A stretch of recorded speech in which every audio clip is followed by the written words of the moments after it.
রাস্তা ভর্তি খানাখন্দে, যে কোনো সময় ঘটে যেতে পারে বড় কোনো দুর্ঘটনা। যে সমস্ত জায়গায় গর্ত রয়েছে সেখানে সাদা থান ও সাদা মালা দিয়ে ঢেকে প্রতিবাদ বিজেপি যুব মোর্চার।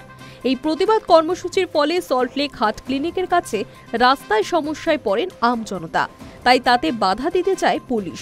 বিজেপি যুব মোর্চার কর্মী সমর্থকেরা পুলিশকে ঘিরে বিক্ষোভ দেখাতে থাকে। পরিস্থিতি সামাল দিতে বাধ্য হয়ে বেশ কয়েকজনকে আটক করে পুলিশ। বিজেপি কর্মীদের কথায় পরিষেবা মিলছে না, অথচ কোনো প্রতিবাদ দেখানো যাবে না। রাস্তা নিকাশির অবস্থা বেহাল, সল্টলেকে জল জমছে, অথচ পৌরসভা কিছুই করছে না। বিধাননগর পৌরকর্তার দাবি, বর্ষার আগে রাস্তা মেরামত শুরু হয়েছে, নিকাশির কাজ চলছে। প্রসঙ্গত, নিম্নচাপ ঘূর্ণাবর্ত এবং সক্রিয় মৌসুমী অক্ষরেখার জেরে রাজ্য জুড়ে টানা বৃষ্টি লেগেই রয়েছে, তার ফলে জল যন্ত্রণা লেগেই রয়েছে। কলকাতা সহ রাজ্যের বিভিন্ন প্রান্তে জল ভর্তি।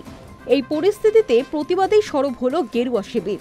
এর আগে সল্টলেকের ইসি এবং এফডি ব্লকে জমা জলে সাঁতার কেটে প্রতিবাদ করেন বিজেপির কর্মী সমর্থকেরা। শুক্রবার নদিয়া চাকদায় জমা জলে সাঁতার কেটে প্রতিবাদ করেন বিজেপির বিধায়ক বঙ্কিম হাজরা। যদিও বিজেপি বিধায়কের এই প্রতিবাদকে নাটক বলে কটাক্ষ করেছে শাসক শিবির। High news network.